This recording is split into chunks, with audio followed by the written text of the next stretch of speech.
अस्सलाम वालेकुम वरहमतुल्लाहि वबरकातुहू। तहज्जुद यानी कि एक ऐसी नमाज जिसमें की गई दुआ कभी भी रद्द नहीं होती,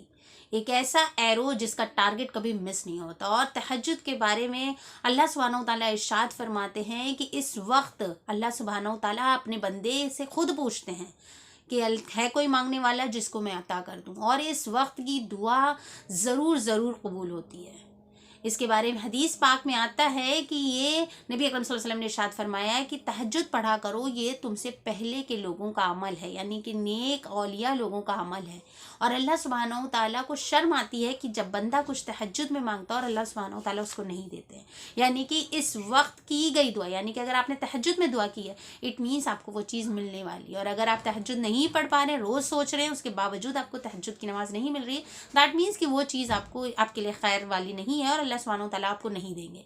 लेकिन कभी कभी हम बहुत चाहने के बावजूद भी तहज्जुद के लिए नहीं उठ पाते, हमारा दिल करता है, हम कोशिश करते हैं, लेकिन हमारे लिए पॉसिबल नहीं होता है। तो अल्लाह सुब्हानहू तआला अपने बंदों पर बहुत रहमान है, बहुत रहीम है, करम करने वाला है। उन्होंने अल्लाह सुब्हानहू तआला ने कुछ ऐसे अमल भी बताए हैं कि अगर आप तहज्जुद नहीं पढ़ पाते हैं और इन 9 कामों को करेंगे तो इंशाअल्लाह आपको वही अज्र और सवाब मिलेगा। तो देखते हैं कि सबसे पहले तहज्जुद नहीं पढ़ पाने के अलावा हम क्या कर सकते हैं ऐसा कि हमको क़यामुल लैल का सवाब मिल जाए। सबसे पहला जो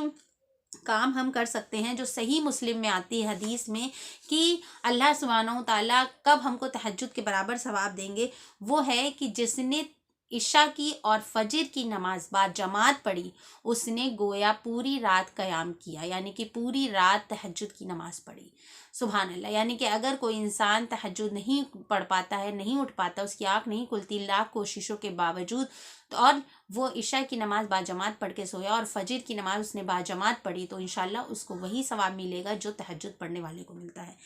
दूसरी आती है हदीस जिसमें नबी अकरम सल्लल्लाहु अलैहि वसल्लम इरशाद फरमाते हैं कि जिसने ज़ोहर के नमाज के पहले 4 रकात सुन्नत पढ़ी, उसने गोया क़यामुल लैल की नमाज़ पढ़ी, उसने तहज्जुद की रात की नमाज़ पढ़ी। सुभान अल्लाह। यानी कि जो हम लोग नींद से ठंड में बिस्तर नहीं छोड़ पाते हैं, गर्मी में रातें छोटी, हमारी नींद नहीं पूरी होती, आँख नहीं खुल पाती है, हमें काहिली सुस्ती की वजह से, थकान की वजह से या और कोई मशगले की वजह से हम रात में उठ के नमाज़ नहीं पढ़ पाते, तो हम कोशिश करें कि ज़ोहर की नमाज के पहले 4 रकात नमाज पढ़े, इंशाल्लाह उसका सवाब भी हमारे इक्विवेलेंट टू तहज्जुद ही होगा।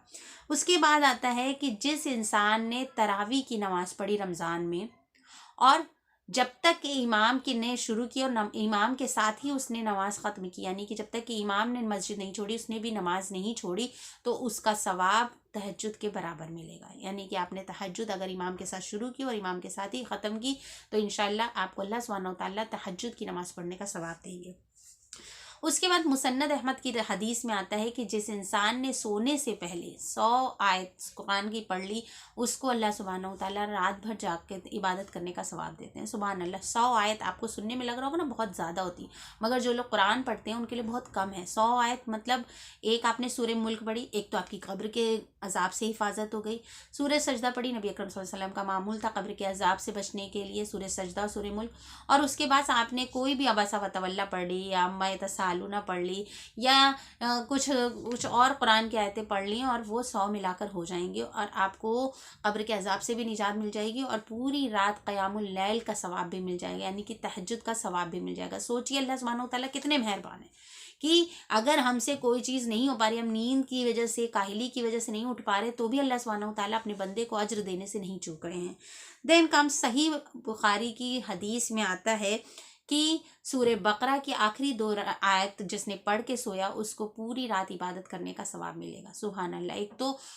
सूरह बकरा की आखिरी आयतों की फजीलत मैंने अपनी पिछली वीडियो में भी बयान की थी, और सच में मतलब अल्लाह सुब्हानहू तआला का वादा है कि जो सूरह बकरा की आयत पढ़ के सोता है, आखिरी की 2 आयतें, उसको शैतान कभी भी परेशान नहीं कर सकता, उसकी शैतान से हिफाजत हो जाती है, उसके घर में खैर बरकत रहती है, उसके घर में कोई परेशानी नहीं आती, उसके लिए काफ़ी है, मतलब it is sufficient for them.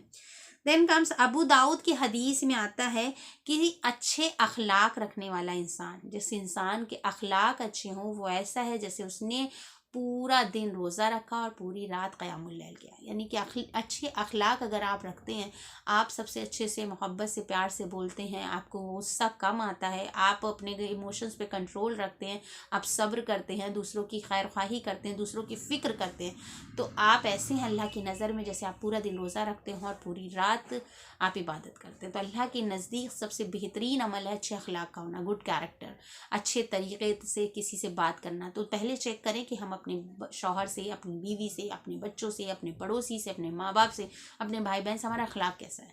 کیونکہ یہ اخلاق جو ہے وہ عبادتوں سے بڑھ کر ہے. تو انشاءاللہ کوشش کریں کہ ہم اگر بہت زیادہ عبادت نہیں کر پاتے ہیں تو کم سے کم اپنے اخلاق کو درست کر لیں. اس کے بعد کسی بیوہ عورت کا یا یتیم کے سر پر ہاتھ رکھ دینا، یعنی کہ ان کا خیال رکھنا، ان کی ضرورتوں کا خیال رکھ لینا، ایسا ہے جیسے کوئی انسان مجاہد ہو اور اللہ سبحانہ و تعالیٰ کی راہ میں لڑ رہا ہو، اور وہ بھی اللہ سبحانہ و تعالیٰ کی راہ میں لڑ رہا ہو اور پورے دن کا روزہ رکھا اور پوری رات کا اس نے قیام کیا ہو. یعنی کہ بنا رکاوٹ کے لگاتار روزے رکھ رہا ہو اور بنا رکاوٹ پوری راتیں جاگ رہا ہو. اتنا اجر و ثواب ہے اگر کسی بیوہ کا آپ نے خیال رکھ لیا کہ اس کے گھر میں کھانا بن رہا ہے کہ نہیں بن رہا ہے، اس کے گھر میں کوئی ضرورت تو نہیں ہے، وہ یتیم ہے، اس کا باپ نہیں ہے، اس نے اچھے کپڑے پہنے ہیں کہ نہیں پہنے، اس کو پیٹ بھر کے کھانا ملا، اس کی طبیعت تو نہیں خراب ہے، اس کی کوئی ضروریات تو نہیں ہے. تو جس نے یتیم اور بیوہ کا خیال رکھا اس نے آصف پوری زندگی اپنی لگاتار روزے رکھا، یعنی کہ اس روزے میں کوئی بریک نہیں تھا، اور پوری راتوں کو اس نے اپنے اللہ سبحانہ و تعالیٰ کی عبادت میں گزار دیا. دین کمز ترمذی شریف کے حدیث میں آتا ہے کہ اللہ سبحانہ و تعالیٰ کو سب سے زیادہ اللہ سبحانہ و تعالیٰ خوش ہوتے ہیں اس بندے سے جو جمعے کے روز غسل کرتا ہے،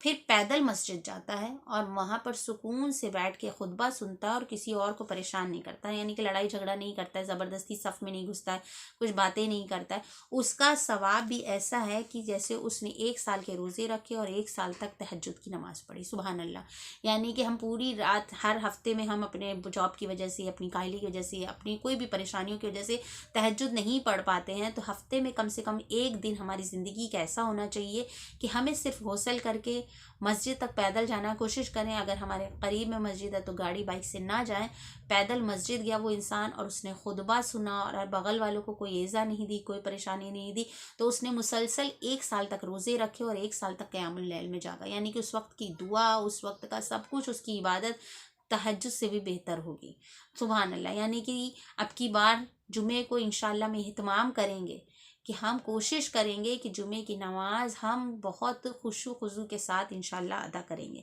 دین نسائی شریف کی حدیث میں آتا ہے کہ جو انسان اس نیت سے سوئے کہ تہجد کی نماز پڑھوں گا اور نہیں آنکھ کھلی، تو یہ نہ آنکھ کھلنا ایک اللہ سبحانہ و تعالیٰ کی طرف سے صدقہ ہوگا، مطلب وہ نماز نہیں بھی پڑھ پائے مگر اللہ سبحانہ و تعالیٰ اس کو پورا اجر دیں گے. یعنی کہ سونا اس کا فری تھا، اللہ تعالیٰ کی طرف سے ایسے ہی چیریٹی تھی. تو سوچئے اگر ہم صرف نیت کر کے سو جائیں، اپنا الارم سیٹ کر کے سو جائیں، اپنے گھر میں کسی کو بول کے سو جائیں، ہم اپنی وطر چھوڑ کے سو جائیں کہ نہیں ہم انشاءاللہ تہجد میں اٹھ کے پڑھیں گے، تو اللہ سبحانہ و تعالیٰ ہمیں صرف نیت کرنے پر پوری رات جاگنے کا اور عبادت کرنے کا ثواب عطا فرمائیں گے. تو انشاءاللہ ہم کوشش کریں کہ ہم لوگ ان 9 پوائنٹس کو اپنے دماغ میں رکھیں گے اور کوشش کریں گے کہ اگر تہجد نہیں پڑھ پا رہے ہیں تو ہم کم سے کم یہ کچھ عمل ایسے کر لیں کہ اللہ سبحانہ و تعالیٰ ہمارے قریب ہو جائے اور ہماری ہر دعا کو قبول کر لے. کیونکہ اللہ سبحانہ و تعالیٰ کی جب محبت کا چسکا لگتا ہے نا تو نیند، غفلت، سب کچھ برا لگنے لگتا ہے. اور جس کو شوق ہو گیا، جس کو اس تہجد کا مزہ مل گیا، وہ کبھی بھی اللہ سبحانہ و تعالیٰ سے ملاقات کیے بنا جی ہی نہیں سکتا. اگر آپ کو میرا ویڈیو پسند آیا ہو تو please like and share it. وآخر دعوانا الحمدللہ رب العالمین. السلام علیکم ورحمۃ اللہ